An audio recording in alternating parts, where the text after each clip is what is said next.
Bókin Fjöllin í Grýtubakkahreppi kom út á vordögum en í bókinni segir Hermann Gunnar Jónsson frá ferðum sínum á alla fjallstinda Grýtubakkahrepps. Hermann er bárðdælingur en hefur verið búsettur á Grenivík í 25 ár og síðustu ár hefur hann stundað fjallgöngur af miklum krafti. Fjallaverkefnið, að ganga á alla fjalltoppa Grýtubakkahrepps, tók 5 ár en ferðasögur, myndir og leiðarlýsingar má finna í bókinni. Það má segja að þessi bók skiptist í tvennt. Þetta er svona fjallabók eins og titillinn ber með sér. En þetta eru 2/3 af bókinni. Þar lýsi ég bara á persónulegu nótum upplifun minni af fjöllunum hérna í Grýtubakkarhreppi þegar ég fór í það, ég get sagt skiplega að ganga á alla fjallatoppa í hreppnum.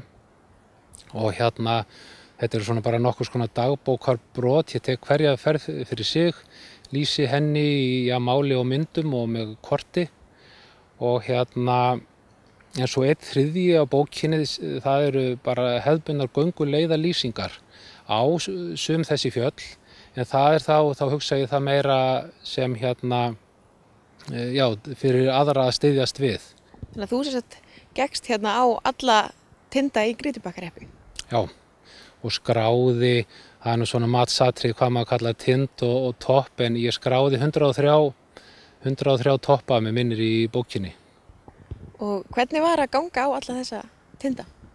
Það var bara yndislega gaman og hérna, ég gat nú hérna leikið mér með það að ég valdi mér bara hentug veður og hérna og eigin stemmingu og lét þetta bara ráða þannig að þetta svona spilaðist vel úr þessu öllu. Ég var á ferðinni á hérna daginn og nóttunni og kvöldin og öllum árstímum. Þannig maður svona hefur upplifað náttúruna á hérna marga vegu og hérna þannig þetta var bara yndislegt og ég var einn í öllum ferðunum nema 2 og það er frábært að vera með góðu fólki til fjalla en hérna að vera einn á ferðinni það svona gefur það er einhver ekstra upplifun sem ég allavega finn. Það er eitthvað kyngjumagnað við það finnst mér. Hvað var til þess að þú ákvaðst að skrifa bók alla þessa fjallstinda hérna? Það var nú utanaðkomandi ábending. Það var ekki og ég hafði það nú síður en svo í huga þegar ég byrjaði að fór í þetta fjallaverkefni mitt sem ég kallaði. Og það var nú bara þegar ég var langt komin með það að þá voru það nú 2 aðilar, pabbi gamli og skipsfélagi minn, Jói Helga, sem voru búnir að gauka því að mér oftar en einu sinni hvort ég ætlaði ekki að gera eitthvað með svona þessar heimildir og upplýsingar sem söfnuðust hjá mér á þessum ferðum. Þannig að það var nú svona bara út frá því fór ég að velta því fyrir mér hvort ég væri með eitthvað í höndunum sem einhver kynni að hafa gagn og jafnvel gaman af. Þannig að þetta er útkoman af því. Og fyrir hverja er þessi bók? Hún er nú bara vonandi fyrir marga og sem flesta. Fólki sem kom oftast upp í huga minn þegar ég var að skrifa bókina, það var til dæmis ekki göngufólk, heldur bara eins og maður segir fullorðið fólk heima í héraði sem maður svona sá fyrir sér að hefði kannski gaman að glöggva sig á landinu, fjöllum og svæði sem þau kannski búið að heyrt talað alla tíð og hérna nú geti það skoða þetta heima í stofu og velta þessum hlutum fyrir sér, bæði á korti og myndum og svona, en auðvitað vona ég og ég held nú að hérna göngufólk hafi nú gaman að þessu líka og þannig mér finnst svona að hópurinn geti verið svolítið breiður sem að hafi eitthvað gaman að þessu.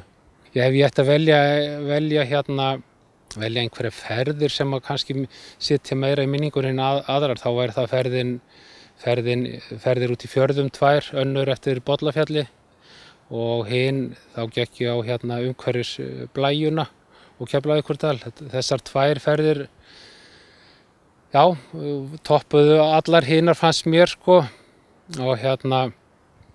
en það var svona önnur ferðin, þá var ég á ferðinni þarna svona á þessum tíma, þá var landið svona, þá voru hvítir fjallatoppar og hauslitir og þarna var ég einn í kyrrðinni og eyðidalir til beggja handa og það var alveg magnað. Það er svo sem það er nú að koma október og margir myndu kannski segja að tímabilið til að ganga á fjöll sé búið. Hvernig er það?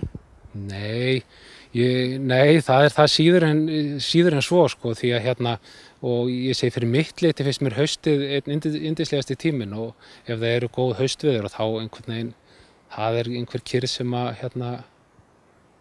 gerir haustið magnað, en það er allur árstími skemmtilegur, og svartasta skammdegi þá er sólin lágt á lofti, maður getur hitt á frábært göngufæri, það er snilld, og auðvitað sumarið og vorið líka, og vera á ferðinu auðvitað að júní, júlí að nóttu til, það er alveg magnað. Og til dæmis það er reyndar ferði líka þegar ég gekk einn hluta af Látrastrandafjöllunum sem ég kalla, sem eru sem liggja hér að Eyjafirði, að þá var ég á ferðinni að nóttu til og sólin nýskriðin úr hafinu, þannig að hún lýsti á öll fjöllin úr norðri.